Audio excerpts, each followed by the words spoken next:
Hey guys, thanks for watching my channel. My guest is a man of many talents. He's an actor, a writer, a podcaster, the brunette Oscar the Grouch, he's been called. Thank you. It's Brett Goldstein. Welcome to the podcast. Thank you for having me. How are you doing? I'm doing well. Good. I feel like, I mean, we've just met, but you can sense it, I know. People should subscribe to the channel, shouldn't they, Brett? I've been saying it for years. I bore people at dinners. Wait, the channel's only been in existence for months. But yeah, but I felt it in my bones. And people would be like, aren't there more important issues? And I was like, you don't understand the world. You don't get it. Josh Horowitz's channel. God, I love that channel. What am I watching? That channel. Keep doing interviews. They ask me what I'm watching these days. I go, the channel. The channel. There's the channel. Brett Goldstein, finally, on Happy, Sad, Confused. I'm such a fan of your work, man. Thanks for taking the time out today. I like your podcast.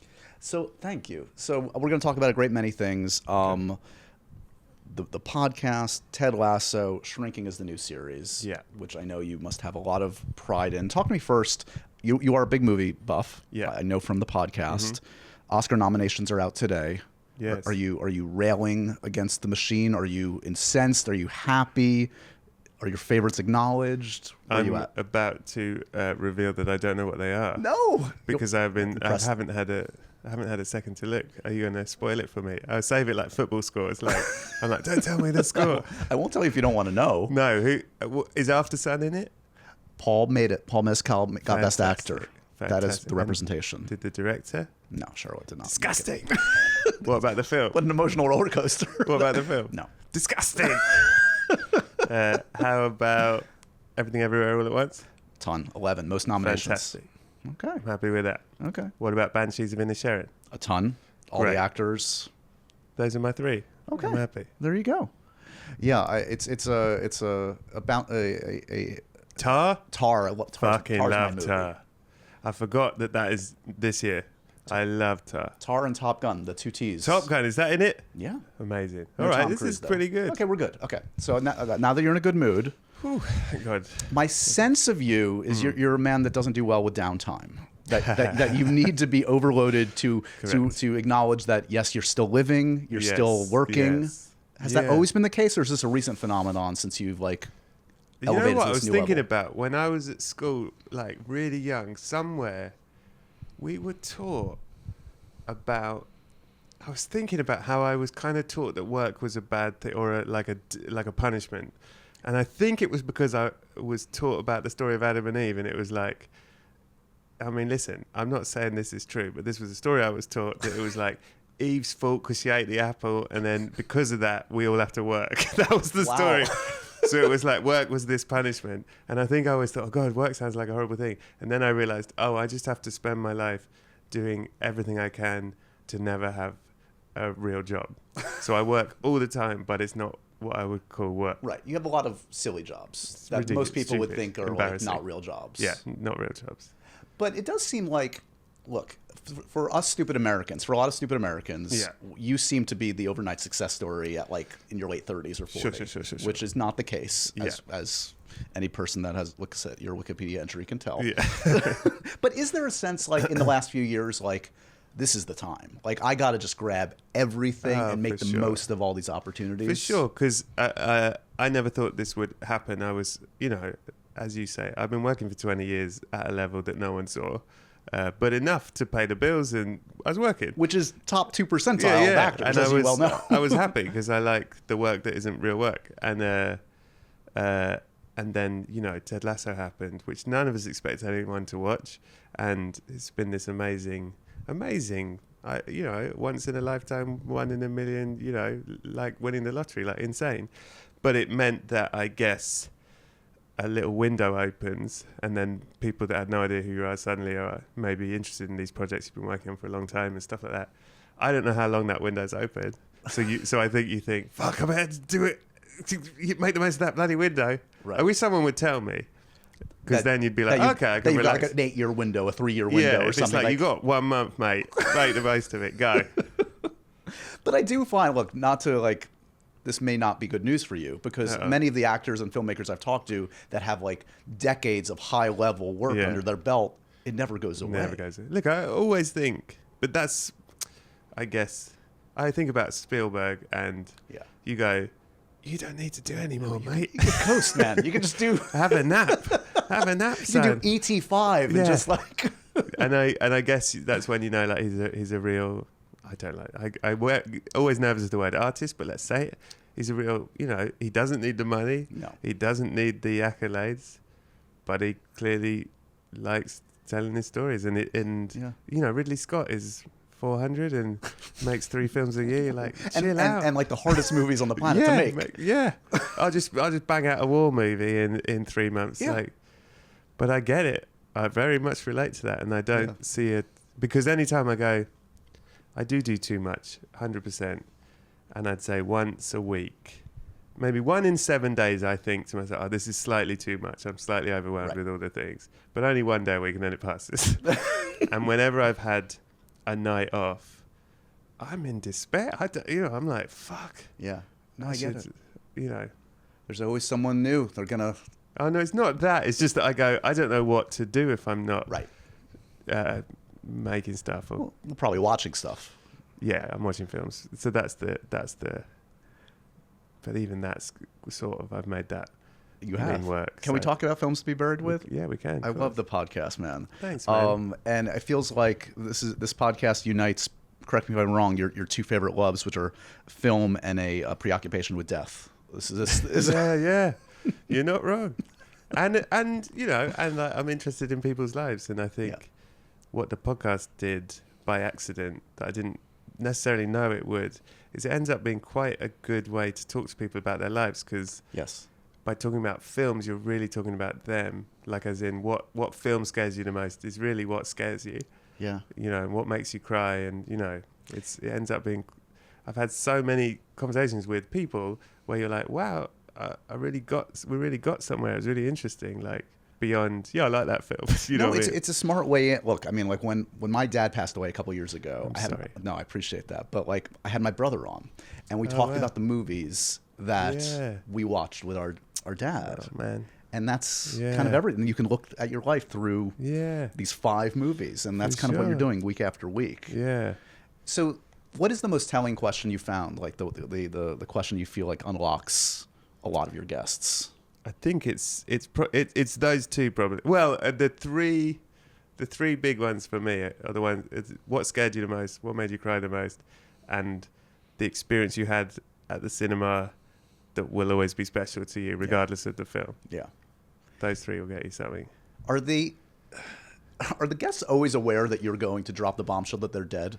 Because sometimes I'm listening and I'm like, wait, have they not been briefed? I mean, Because you're so deadpan and you so kind of bury the lead. I won't name them, but I did have a very high-profile director on who told me at the beginning, I'm a huge fan of the podcast, and then when I told him he was dead, he looked so shocked. And I thought, you've definitely never had this podcast. He genuinely looked panicked, and I think even at one point he said, why are we talking so much about death? And I was like, big fan, huge fan. It's funny because the last couple of years when it's a pandemic mode or whatever, and I was trying to figure out like, how do I continue to do this podcast? I started asking folks for their comfort movie and doing kind of a deep dive with folks on that. Do you have a comfort movie? Do you have like a go-to? I mean, imagine you have dozens, but like, is there one pop out? Look, Singing in the Rain is always brilliant and a favourite. I mean, maybe my favourite. And School of Rock is a 5-star stone classic that you'll be happy to watch anytime. Yeah. Grease 2. It's funny because like you can go any different way, right? Yeah. Because like Zachary Quinto said like Magnolia to me. I love Magnolia. I love Magnolia too. But I get it. I get it's it not too. wrong. I once was on a plane and Magnolia was on the list and I watched it and then I watched it again because I sort of was like, It's a 7-hour how's flight. he Might as made well. this? Yeah. The opening 40 minutes of Magnolia, I'm like, I don't know how you made this. It is. All the setups alone.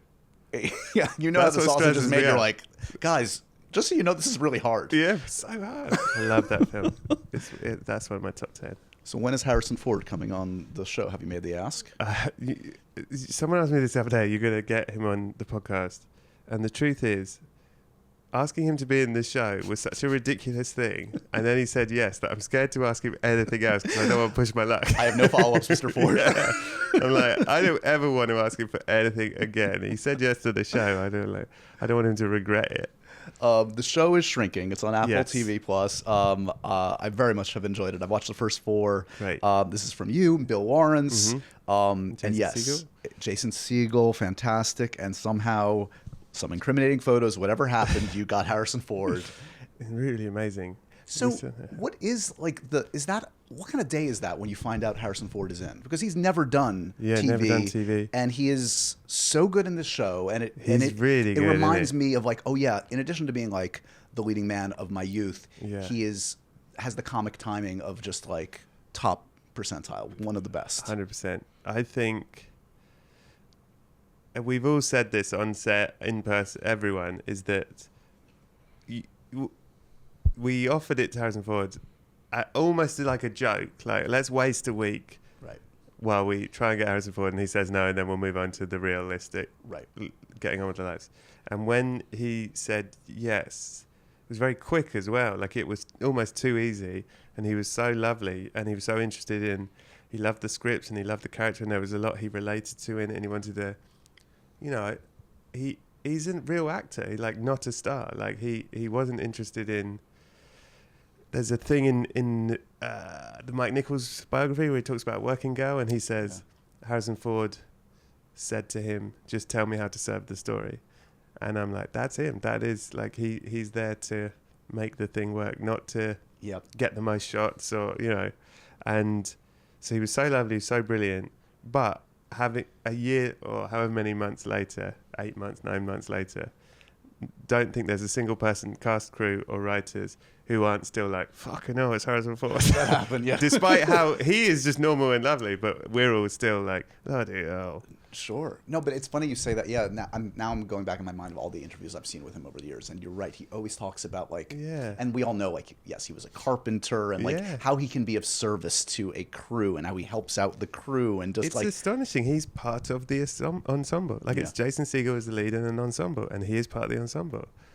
He's fantastic. I also think, because I kept thinking, why has he said yes? He just kept saying he loved the scripts, and I kept being like, are you serious? But when we did the first read-through for the pilot episode, I could see in his eyes, getting big laughs in the room, he was buzzing. Yeah. Like I was like, oh, he hasn't done a big proper comedy. Yep.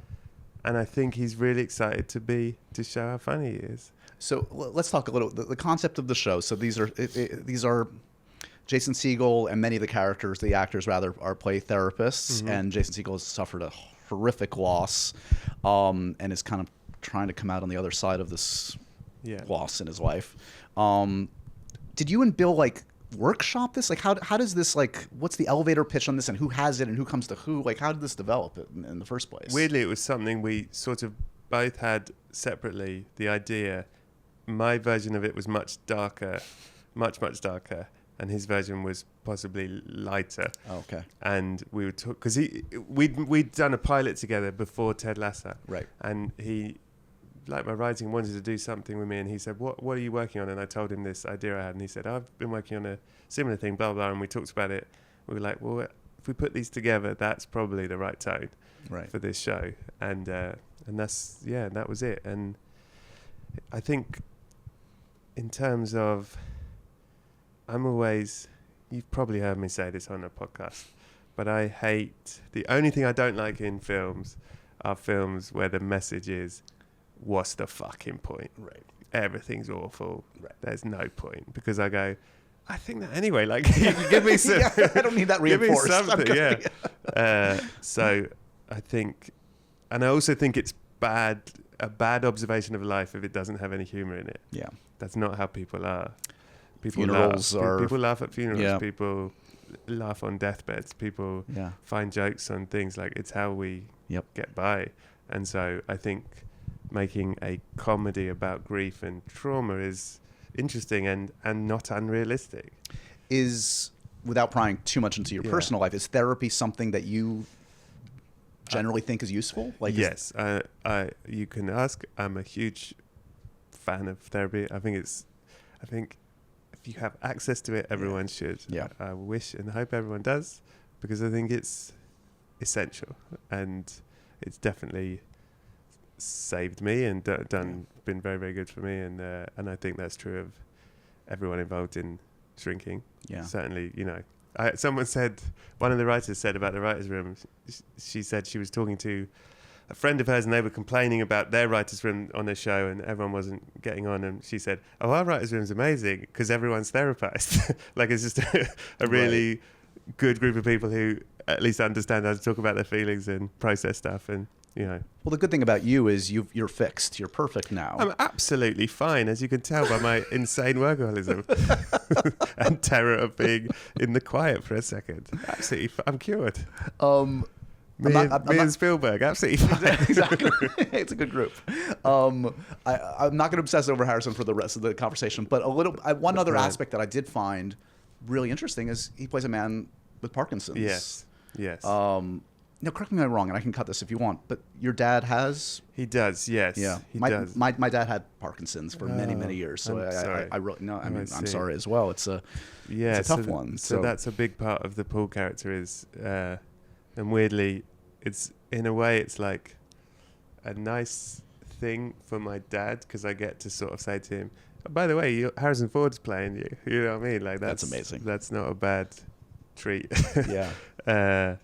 But yes, so I think we're all very lucky, so lucky to do this and lucky to be able to put all of the things that are difficult in your own life into stuff and try and, I guess, process some of it that way, or at least share some of it. I don't know, This show is sponsored by BetterHelp.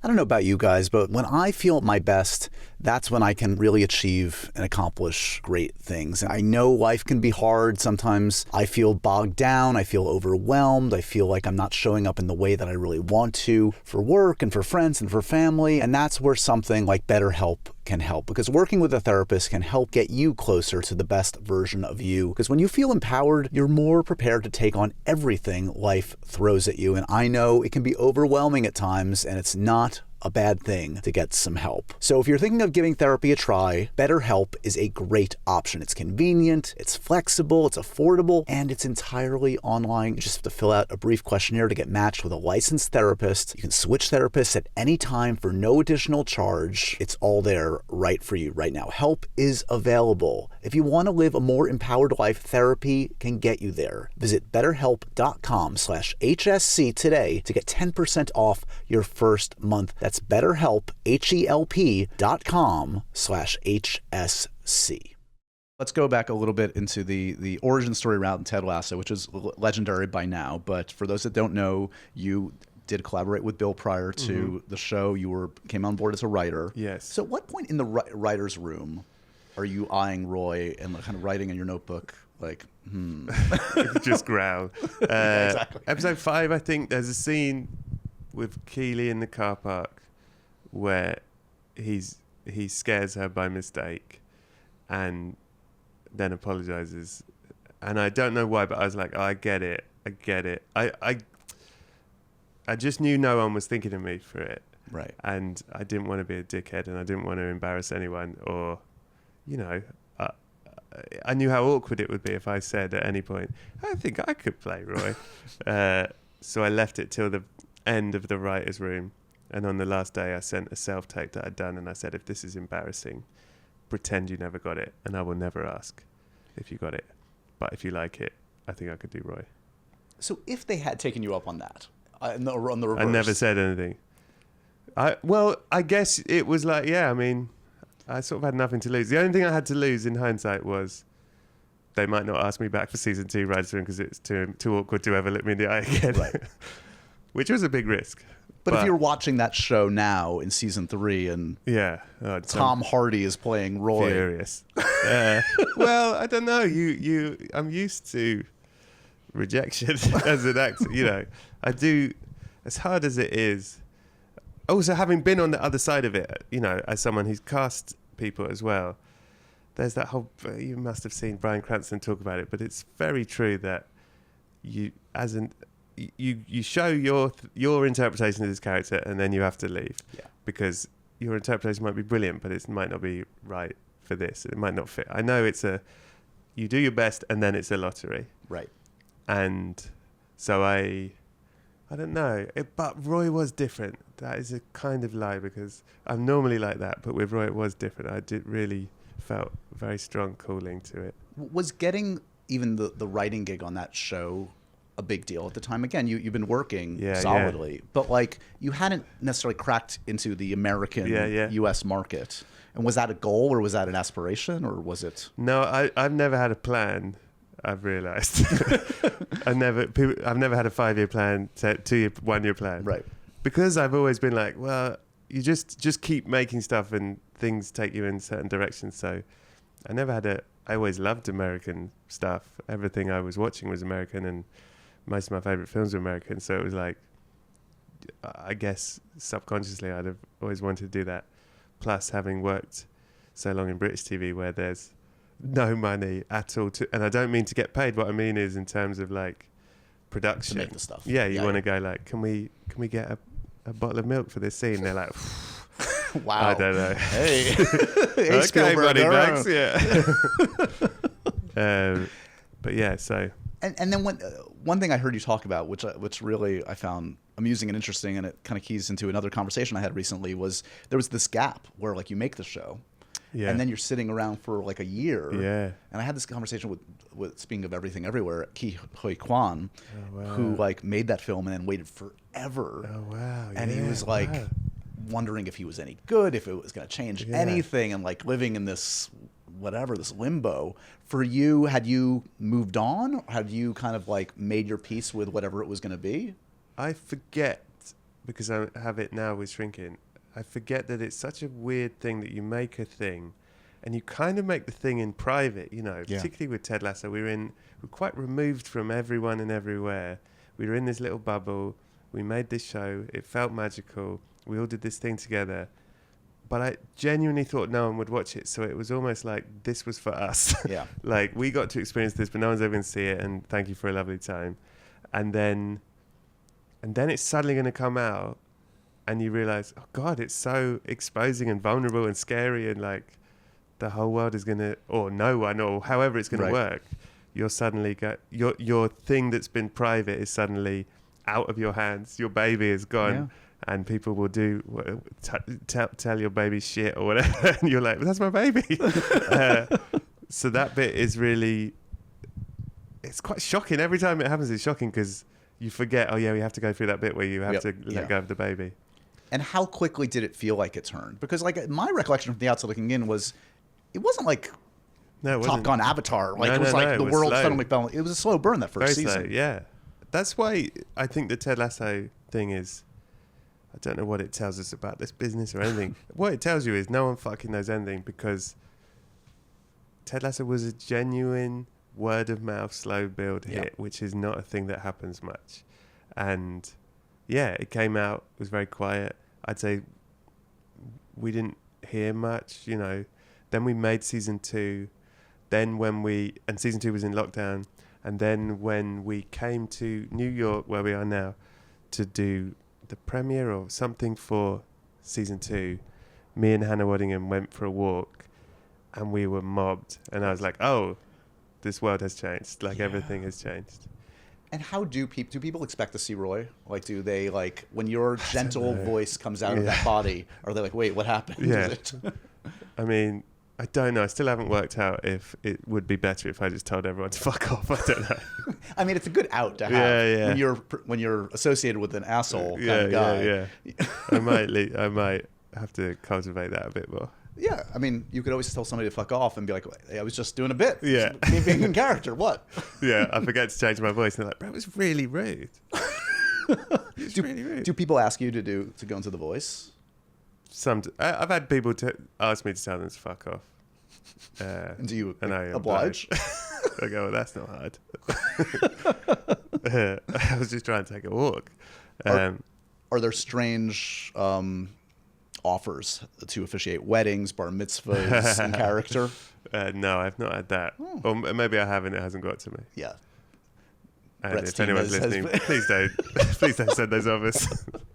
What are the current rules for cursing in front of children? What's the mine? Well, personal rules. Any child, children on set. Listen, I don't know if it's obvious. I'm very pro swearing and don't think there should be any boundaries between language for. I mean, within recent. I don't know what the reason is. I don't seem to be able to. I swear in front of children. They got to learn sometime. Yeah. Yeah. I don't, give them their vocabulary. Where in the list of accomplishments does appearing in FIFA 23? Fucking hell. I'd say that being in FIFA 23, it's only just below being on Sesame Street. Sesame Street was the pinnacle. That was it. But then FIFA 23 is fucking amazing and so surreal. And playing against my nephew as myself on screen and scoring a goal as Roy Kent against my nephew and having Roy Kent on screen cheering and me cheering. That's pretty great. No. You broke through the matrix. Yeah. It is wild because it really does look like us. It's very surreal. Every time we play, I'm like, what is it? Any cheat codes? Do they give you any inside dirt on how to dominate? No, you just have to get good. Just gotta use every. It really motivates you when it's yourself. You go, well, I better be good at this because he's representing me. This guy. Is the voice taxing? Do you find that it takes it out of you? That's a fair question. I would say truthfully, not being a proper trained actor, I have no control over anything. So I'm sure there's a way of doing it that wouldn't. If I have big days of shouting, right, then I'm sort of fucked at night. So you're not taking care of your instrument. You're not doing it the right way. You're like no idea how. Someone needs to tell me. Well, no, we need to get you a vocal coach just to preserve the moneymaker. Yeah, it's true. Okay, here's the tough part of the conversation. Looking ahead to Ted Lasso season 3. Yeah. What can we say? Is this the end? We can't say anything. And partly because I'm not allowed to say anything, but also, genuinely, my part in it in terms of, because I get that everyone sort of wants to know stuff, but then I also go, wouldn't it be better if you don't know anything? There's so few surprises left in this world. And if you're into it, how wonderful to discover it again in a new way. You know what I mean? I don't want to spoil anything. Here's my question. Are we going to know, though, it's the end before it's the end? Are you just going to drop an episode and be like, peace out, guys. See you later? Well, when the majority of the main cast die in the show, I think you figure, unless they're going supernatural, right, this is the end. So this is Game of Thrones style this season. They're all dropping one by one. The finale we call the red wedding match. Yeah. But there must be discussion, whether it is this season or 2 seasons or 5 seasons from now, of there's so much discussion on how shows end. Yeah. Have you spent a lot of hours debating how to make it satisfying for you guys in the audience? Non-stop. I mean, you care because, of course, we care. I think maybe it's a weird thing to be we're fans of this show. Right. I love all these characters and want it to end well. But Jason has a very clear vision and always has, and no one's phoning it in. Right. There's a long storied history of spin-off shows. Yeah. From Frasier on the high end to, with all due respect, Joey on a different end. With all due respect, Joey. Yeah. Is there going to ever be a Roy Kent spin-off show? That's again, none of these things are in my hand. I would do a Roy and Mindy show where Roy appears in an egg and moves in with a lovely lady. Were you raised on Mork and Mindy? Was that? Yeah, I saw a lot of Mork and Mindy. Loved Mork and Mindy. So good. Great Jonathan show. Winters. I didn't know who Jonathan Winters was at the time, and I'm now in retrospect, Mork and Mindy's not given its dues. No, it's not shown. Great show. I haven't seen it. That in and Soap, masterpiece. Billy Crystal, yeah. Masterpiece. Susan Harris, greatest TV writer of all time. Discuss. I want to talk to you guys about performance apparel and our sponsor this week, VUORI. Because guys, I have become so sick and tired of the traditional old workout gear. It's not comfortable, it's not functional, it doesn't look good. That's where VUORI comes into play. Everything is designed to work out in, but it doesn't look or feel like it. It's so comfortable. I guarantee it's more comfortable than whatever you're wearing right now. Plus, it's versatile. It works with any activity, running, training, swimming, yoga, whatever you do, VUORI works works for you. And Vuori is 100% offsetting their carbon footprint. I love that about this company. They are also reducing and offsetting 100% of their plastic footprint from 2019 and beyond. They're utilizing better sustainable materials for their products, empowering your best active life. And again, guys, it's versatile, it's comfortable, it's designed to look great in your everyday life. Yes, outside the gym, this stuff looks amazing on you. So get in on it right now. This is an investment in your happiness.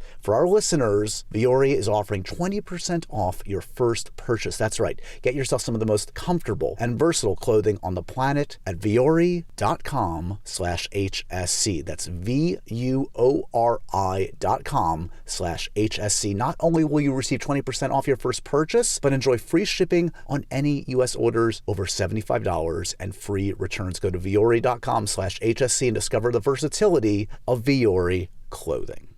So you said before, like in terms of film, were you raised primarily on American film? Like, is that what you gravitated towards? Yeah, I guess so. Because my sense, again, from listening to the podcast is, and I appreciate this about you because I feel the same way, is like I can go like PTA, but I can go like Vin Diesel. Like I can go everywhere. Yeah, does that sure. pertain to you as well? 100%. I saw Skinamarink this morning. Everyone's seen talking. it? No. It's hard work. It's very good. It's hard work. It's hard but work. It's hard. It's the sort of film I really admire, where I go like, "Wow, you're not fucking about here." Like it's very slow, very demanding, but it is also.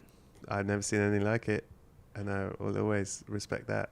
Do you have aspirations to write features? I heard Jason Segel has written or is writing a Space Ghost movie. I believe I He's wouldn't like talked to. about it, I Yeah. think. Okay. Yeah. Yeah. Have you read it? No, I've not read it actually. That's intriguing. Yeah. I'd love to make films. I'm a film guy. Yeah. So, because you've already done a superhero Yes. film, for those that don't know. Was it Super Bob? Super Bob, yeah. Right. So, but I could see a Brett Goldstein meeting with Marvel or DC to like, I don't know. Is there a character that you would like to get your hands on? I'd love to do Super Bob in Marvel because I think he would be very funny in that world. I think we just need to get 25 billion people to see Super Bob, and then that could be a viable option. Although I guess you can't be two characters in the Marvel universe. You blew it, man. Fuck. All right, I'll go DC then. Sorry, I don't mind. How did Hercules happen? Set it up for me. So you appeared in the post credits of the last Thor film. Mm-hmm. Is that a Kevin Feige text, phone call? Do you have a relationship? What happened? No. Okay, completely out of nowhere. I just got an email saying that Marvel producers would like to talk to you about something. Obviously, I wasn't allowed to know any of it. And then I had a Zoom, and they literally just explained, "Hey, Brett, we're making this Thor: Love and Thunder, and at the end of it, blah blah blah, this happens, and then the camera spins around and it's you." And I went, "Are you fucking joking?" You're looking on your phone ID. Is that like Mr. Marvel? Like, who is real? this? Yeah, it was literally that. And then they'd already done the artwork, like they'd drawn me as Hercules, and it was really impressive. I mean, it was FIFA 23 impressive. And I was like, "Wow, you've really done this." So yeah, I mean, that's probably of all the things, that was the one that was most completely out of nowhere, left field. Like, never considered it. It wasn't on my radar. Just a wild thing. And do they, like, when you have that initial meeting, say like, "Look, we can't guarantee anything, but look, we could see you popping up in other places"? Like, is there any promise or talk of that? There must be something. I can't say anything because they put a chip in your head. So I hear. Yeah. There are a lot of chips going around because everyone's in the Marvel movie. Yeah. That's why actors are weird. You used to be so well adjusted, but now they all have chips. Electrocuted every time they're asked a Marvel question. Feige's like, yeah. But safe to look, you have, I think, 2 words that you've said in the MCU so far. Yeah. Yes, Father. Yes, Father. Well done. Thank you. Well done on that. Thank you. Was there a monologue that was cut? Was that literally it? It was an 8-page monologue that they got down to 2 words. No. We've rethought the role. Yeah. Yes, Father works, like, the rest. It's better if you say less. No, it was just that. But look, with all due humility, can you take on Chris Hemsworth? The man is a beast. He's a big boy, isn't he? Dude. With all due humility, he's a big boy. But does he have a massive muscles? Yes, he does. Wait, you But just hang on a locked yourself second. in. Wait. Does he have incredible, unbelievable charisma? Oh, no. Yes, he does. we can find something here. Wait. But does he have the ability to look like a god? Yes, No, he does. Brett, we got to find something. What's your advantage? You have to have something. Hair? Hair. Body hair? You got great body hair. Thank you. Maybe that's the way I beat Thor. You can out-curse him probably. Yeah, he's not a swearer. Yeah. Wouldn't know what to do. Freak him out. Yeah. You said before you don't do the 2 or 5 year plan, and we don't know if Ted Lasso continues or not. But Yeah. we also said that you balance 6 different jobs at Yeah. once. You like to do that. Sure. So like when you leave here and you're done with the press. Yeah. Are there 3 scripts you're working? Like what are you doing? Yeah. doing with your What are life, you Brett? fucking doing? Well, I do stand up most nights. Do you really? You like still prioritize that? Yeah. Wow. Because I love it, and weirdly it makes me. I just think stand-up's like heroin. Like I need to do it to feel normal. Sadly. We'll spend the end talking about your heroin problem. yeah. It's And not a problem. It's a hobby. yeah. And yeah.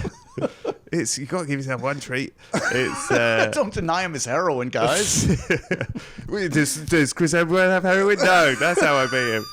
Heroin. There you go. You can cut the C word. We'll keep the heroin bit. Don't worry. The kids will love it. What's the question? I don't know. Oh, how busy? Yes, writing scripts and working on 5 different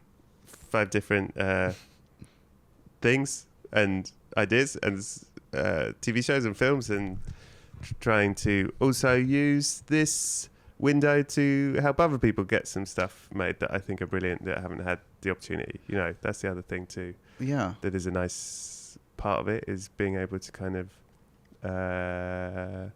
give back and help people that you think are amazing that haven't had a window open.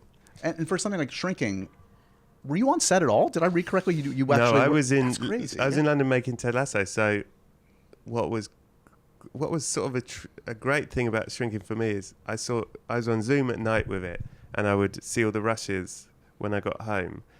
And because this cast are amazing and they also good improvisers, there would be like Easter eggs in the takes. I'd see like, there's a moment in the pilot where Jason goes, "Release me," when he's in the bush. That wasn't in the script. Like stuff like that. You're like, this is fucking great. Yeah, making All you these look even extras smarter. making me yeah.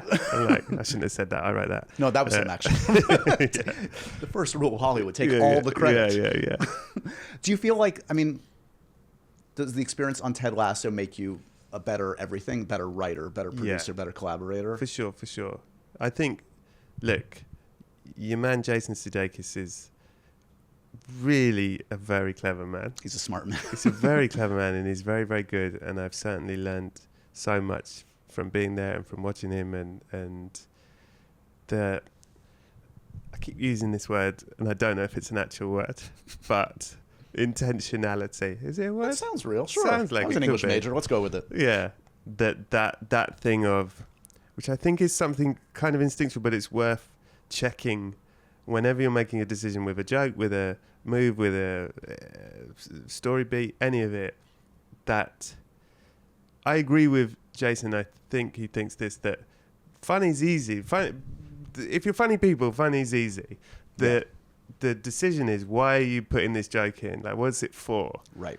I think everything has to have a meaning, like, because you could just do loads of jokes. You could do, Yes. it's very easy to pile on jokes on stuff. It's just, why are you doing it? Like, what's the point? What's the theme That's of this? the next level. Yeah. What does this mean for the character? All of that. That's just the stuff you need to think about. You know what I realized, coming full circle as we wrap up.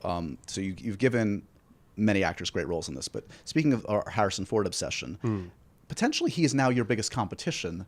No. If you, so you're the 2-time reigning Emmy winner in your category, Oh God, dude. Yeah. Harrison Ford could take it from you. he's very, very good. I mean, you can't really. He's What have you very, very done? good. This is a disaster. Destroy the tapes. Cancel the show. It's not coming out. He's It's had never, enough. It's never coming out. Oh well, trust us, guys. The show was great. You'll never see it. It's really powerful and moving. Yeah, that's going to give it real currency in the decades to come. That it was a show that was never seen except by like 50 but members of the press. You and me. Yeah. We'll just keep talking about the release me joke. People are going, I don't get it. Just despite Harrison Ford, what a story. Yeah, worth it. Worth it. Intentionality. Why did you shut it down? For a very good reason. Spite. It fuels all of us. This has been a real pleasure, man. I'm such a fan of everything you do. As if people needed to be reminded, Shrinking is the new series on Apple. Of course, Ted Lasso is coming pretty soon. Yep. That's the word on the street. And guys, check out, I don't want to advertise another podcast, but if you're going to listen to another podcast, once you've watched everything on the channel, and you've subscribed to the channel, and you check in with the channel every day, and you listen to what the channel tells you to suddenly do. Sound like who's the character in Manchurian Candidate? You're like, must listen subscribe to the channel. To the channel. The channel knows best. The channel will guide you.